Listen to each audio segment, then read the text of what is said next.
ఏకకాలంలో 2 లక్షల రూపాయల మాఫీ చేస్తున్నది. ఈ రుణమాఫీ ద్వారా మన జిల్లాలో 1,71,788 మంది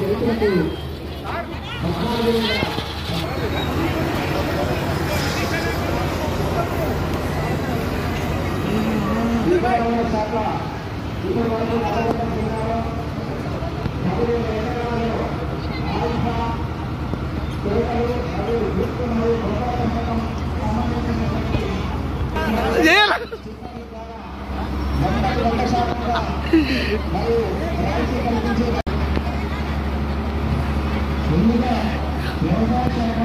ఓకే ఓకే రాష్ట్ర ప్రభుత్వం చేపడుతున్నటువంటి అభివృద్ధి కార్యక్రమాలు నిర్వహిస్తున్నటువంటి కార్యక్రమాలను గురించి పరిశ్రమల శాఖ ముందుకు సాగడం జరుగుతుంది.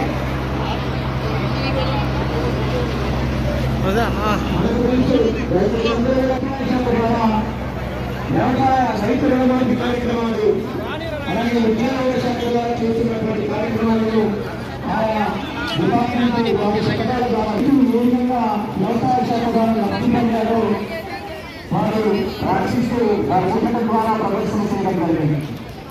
తెలంగాణ రాష్ట్ర ప్రభుత్వం ప్రతిష్టాత్మకంగా ప్రవేశపెట్టిన మహాలక్ష్మి పథకం ద్వారా తెలంగాణ రాష్ట్ర మహిళలు ఉచిత బస్సు ప్రయాణం 2023 నుండి అమలు వచ్చింది. ఈ పథకం తెలంగాణ మహిళలు ఉచిత బస్సు ప్రయాణం చేసేందుకు గుర్తింపున్నారు తప్పనిసరిగా వెంట తీసుకెళ్ళగలగాలి. ఆ శాఖ ప్రదర్శిస్తూ ముందుకు సాగుతూ ఉన్నది. తదుపరి వైద్య మరియు ఆరోగ్య శాఖ ఉన్నది. అదిగో చూడండి వైద్య ఆరోగ్య శకటం ఏ విధంగా వస్తుందో.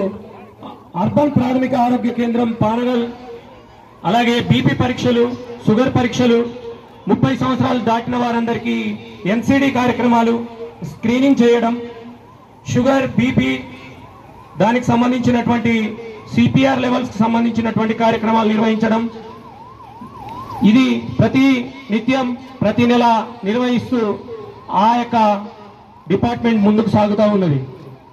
వారి యొక్క ప్రదర్శనను ప్రదర్శిస్తూ విద్యా రంగాలకు అధిక ప్రాధాన్యతనిస్తూ తెలంగాణలో విద్యని ముందుకు తీసుకుపోయేటువంటి కార్యక్రమాల్లో భాగంగా ఇప్పుడు మన ముందుకు వస్తున్నటువంటి శకటం ఆరోగ్య శాఖ శకటం. ఎంతో మంది ప్రజలకి ప్రజాసేవలో ప్రజాప్రభుత్వం అంటూ 10 లక్షల ఆరోగ్యశ్రీ భద్రతా కార్డు ప్రజలందరికీ సంజీవనిగా మారి ప్రజలకు సేవ చేస్తా ఉన్నారు.